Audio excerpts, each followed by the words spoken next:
நாளை எடுத்துட்டாரு. அவர் ஏறாங்க. ஒருத்தர் வந்தாங்க. 5% பச்சை போகிறது. அதை ஏறாங்க போயிட்டாங்க. புது போய் அப்படியே நானே ஏற்றுக்கிட்டேன். அவர் எல்லாருக்கும் உழைத்து கனகம் வணக்கம்டா போட்டு அந்த வியாதி எடுத்துட்டாரு. கூட்ட ஒன்று அழைப்பு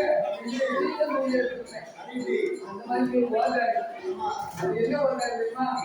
நான் பச்சை நகரி வியாதி உலகத்தை நகரிட்டேன். நீ வேலை வந்துட்டேன். வேலைக்கு கேட்டேன். சொந்த நமக்கு கோழியே பருவாது எல்லாம் வீட்டை பருவம் அப்படியே ஓடி பேசாரு. அப்படி இப்படி ஒவ்வொரு ஆலயத்திற்கும் நம்ம வீடுகளில் அனுகரணுமா இந்த மாதிரி நாம தெரியணுமா செய்யணும். சிவபெருமானுக்கு அனுகரம் இல்லையானா திருப்பார் கடலுக்கு போய் பால் உடலை கொண்டு வந்து பகவானுக்கு பாலாபிஷேகங்களை வைக்க வேண்டும் என்று பார்வதி அஷ்டனுக்கு பாடல்களை வரவழைத்தார்.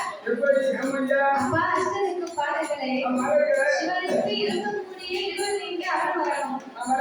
அதற்கு நீங்க திருப்பார் கடலுக்கு போய் பால் குடத்தை எடுத்து வந்து பகவானுக்கு முதலாவது நாம பாலாபிஷேகத்தை முடிக்கணும். அப்படின்னு உடனே அவரவர்கள் காவியுடைய இணைத்தால் கருத்துடைய ருத்ராட்சமாக இணைத்து காவியை சொப்பு வாரியுடைய கொண்டு இறைவனால் நாமத்தை சொல்லி நெற்றியிலே திருநீரை பூசி திருப்பார் கடலுக்கு வந்து